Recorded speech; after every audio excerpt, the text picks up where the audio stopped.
Welcome friends, आपका स्वागत है मेरे जीजे ट्यूटोरियल चैनल पे। आज हम लोगों ने यहाँ पर मैथमेटिक्स से एक नए टॉपिक को लिया है जो कि लाप्लास ट्रांसफॉर्म से रिलेटेड है। तो यहाँ पर अब हम लोग लाप्लास ट्रांसफॉर्म पे देखेंगे।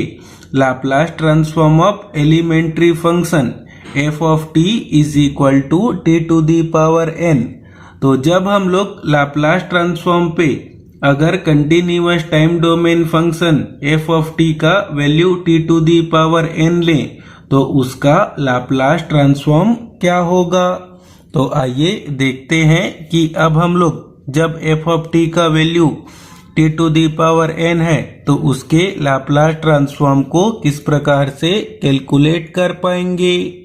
तो यहाँ पर हम लोगों ने लाप्लास ट्रांसफॉर्म को कैलकुलेट करने के लिए continuous time domain function f of t पे इसके वैल्यू को हम लोगों ने कितना लिया है, t to the power n।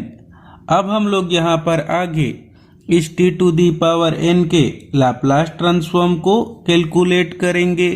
तो जैसा कि हम लोग जानते हैं किसी भी कंटिन्यूअस टाइम डोमेन फंक्शन के लाप्लास ट्रांसफॉर्म को कैलकुलेट करने के लिए हम लोग कौन से रिलेशनशिप को यूज करेंगे।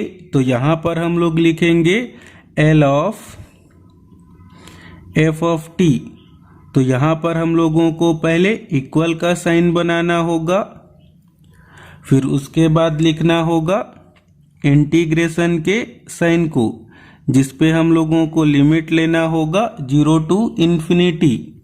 और यहाँ पर हम लोगों को इंटीग्रेशन पे लिखना होगा f of t e to the power minus st dt। तो हम लोग इस रिलेशनशिप का यूज करके t to the power n के लाप्लास ट्रांसफॉर्म को कैलकुलेट करेंगे। तो हम लोगों को इस रिलेशनशिप में f ऑफ t के जगह कितना पुट करना होगा, t to the power n। तो यहाँ पर अब हम लोग आगे कितना लिख पाएंगे, तो लिखेंगे पहले इंटीग्रेशन के साइन को, जिसपे हम लोगों को लिमिट लेना होगा 0 टू इन्फिनिट। इस f ऑफ t के जगह हम लोग अब कितना पुट करेंगे, t to the power n। और इस वाले टर्म को एज इट इज लिखेंगे। तो कितना लिखेंगे, e to the power minus st dt। अब हम लोग इस इंटीग्रेशन को इजीली सॉल्व करने के लिए यहाँ पर कुछ एजम्पशन करेंगे। तो लिखेंगे st is equal to u। तो हम लोगों ने यहाँ पर कितना एज्यूम किया, जो st है उसको हम लोगों को कितना लेना होगा, u। तो यहाँ पर से हम लोग t के वैल्यू को कितना कैलकुलेट कर पाएंगे, तो लिखेंगे u बाई s। और जब हम लोग इस रिलेशनशिप का t के रिस्पेक्ट पे डिफरेंशिएट करेंगे तो हम लोगों को कितना मिलेगा, s is equal to du upon dt। तो यहाँ पर से हम लोग dt के वैल्यू को कैलकुलेट करेंगे। तो dt इज इक्वल टू कितना लिख पाएंगे, du अपॉन s। और जब हम लोग इस इंटीग्रेशन पे st के जगह क्या पुट करेंगे, u। तो इंटीग्रेशन के लिमिट में कोई भी चेंज नहीं आएगा, क्योंकि जब हम लोग t इज इक्वल टू क्या पुट करेंगे, 0। तो u का भी वैल्यू हम लोगों को क्या मिलेगा, 0। और जब हम लोग t के जगह क्या पुट करेंगे, इन्फिनाइट। तो u का भी वैल्यू हम लोगों को क्या मिलेगा, इन्फिनाइट। तो अब हम लोग यहाँ पर आगे इस इंटीग्रेशन पे t के जगह कितना पुट करेंगे, u बाई s। और dt के जगह कितना पुट करेंगे, du अपॉन s। तो अब हम लोग इस इंटीग्रेशन को आगे किस प्रकार से लिख पाएंगे। तो यहाँ पर अब हम लोग लिखेंगे पहले इक्वल के साइन को, जिसपे हम लोगों को इंटीग्रेशन कितना लेना होगा, 0 टू इन्फिनिट। अब हम लोग t के जगह कितना पुट करेंगे, u बाई s। तो कितना हो जाएगा, u by s to the power n।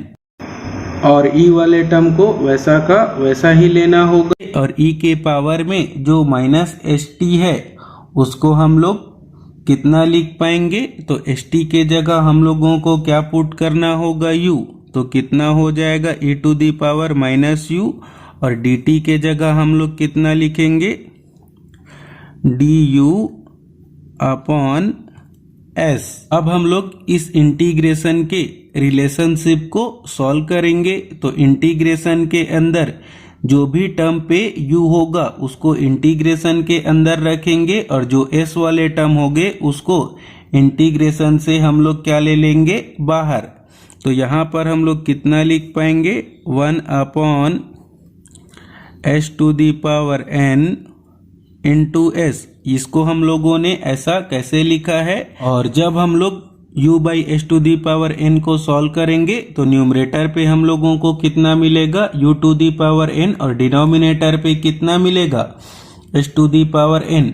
और जब हम लोग डिनोमिनेटर के s to the power n को इंटीग्रेशन से बाहर लेंगे तो कितना हो जाएगा? 1 upon s to the power n। और इस du बाई s से हम लोगों ने s को बाहर लिखा है इंटीग्रेशन पे, तो इस s to the power n के साथ s को मल्टीप्लाई करके लिखेंगे। अब हम लोग इंटीग्रेशन के अंदर कितना लिख पाएंगे? तो पहले हम लोगों को इंटीग्रेशन पे लिमिट लेना होगा 0 टू इन्फिनिट। फिर अब हम लोग इस e to the power minus u को लिखेंगे। फिर अब हम लोग लिखेंगे u to the power n को। और फिर अब हम लोग यहाँ आगे लिखेंगे किसको? du को। और हम लोग इस रिलेशनशिप को आगे और कैसे सॉल्व कर पाएंगे? तो जब हम लोग 1 by s to the power n into s को सॉल्व करेंगे तो कितना हो जाएगा? 1 upon s to the power n plus 1।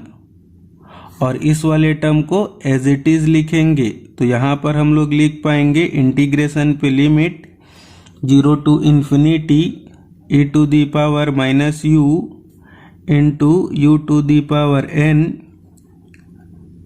du। अब हम लोगों को यहाँ पर इंटीग्रेशन को सॉल्व करने के लिए गामा फंक्शन के रिलेशनशिप को यूज करना होगा। तो गामा फंक्शन का रिलेशनशिप क्या होता है?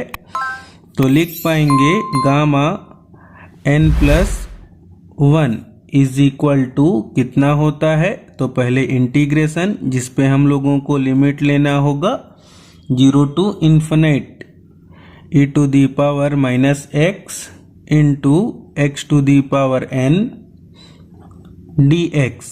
तो अब हम लोग इस रिलेशनशिप का यूज करके इस इंटीग्रेशन वाले टर्म को हम लोग इस वाले रिलेशनशिप का यूज करके कितना लिख पाएंगे? तो हम लोगों को इस वाले टर्म को एज इट इज लिखना होगा। तो लिखेंगे 1 upon s to the power n plus 1। और इस वाले टर्म को इस रिलेशनशिप के अकॉर्डिंग हम लोग कितना लिख पाएंगे? Gamma n plus 1। और हम लोग इस वाले टर्म को सिंप्लीफाई करके कितना लिख पाएंगे? Gamma n plus 1 divided by s to the power n plus 1। तो यहाँ पर हम लोगों ने सीखा कि जब हम लोग लाप्लास ट्रांसफॉर्म के एलिमेंट्री फंक्शन पे f ऑफ t के जगह हम लोगों को कितना लेना होगा? t to the power n। तो हम लोगों ने उसके लाप्लास ट्रांसफॉर्म को कितना कैलकुलेट किया?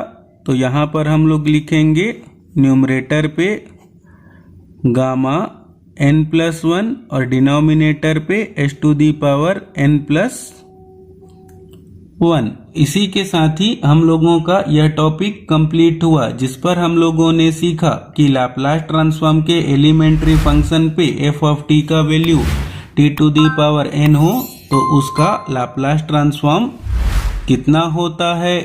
तो अगर आपको यह सब बताने का मेथड, समझाने का तरीका अच्छा लगा हो तो इस वीडियो को ज़्यादा से ज़्यादा लाइक और शेयर करें और साथ ही साथ मेरे YouTube चैनल को भी सब्सक्राइब करें। Thank you, all the best.